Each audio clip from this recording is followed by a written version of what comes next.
The change in therapy is particularly tricky. What is the cutoff for the white blood cell count to be significant? One would say above normal, which would be above 11. But more reasonable is to say progressive leukocytosis. That means steady increase in white blood cell count over time, because we don't really know which number, which cutoff to use to say it's significant or not.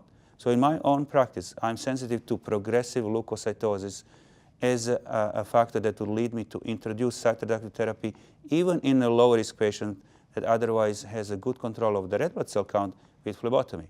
So in everyday practice, progressive leukocytosis or steady increase in white blood cell count is a factor that we use in judging whether there is a need in dose adjustment of cytoreductive therapy or introduction of the cytoreductive therapy even in the low-risk patient that has a phlebotomy in place with a good control of the red blood cell count.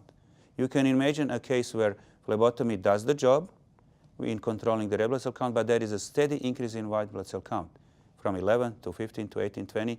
That bothers me as a physician. I would introduce cytoreductive therapy to control the white cell count.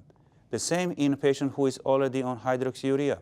If the hydroxyurea is controlling some of the parameters that we look for, red blood cells or platelets or the spleen, but there is steady progressive leukocytosis, the white cell count is steadily increasing despite the dose adjustments, that is something clinically relevant for me. I would consider a change to second-line therapy.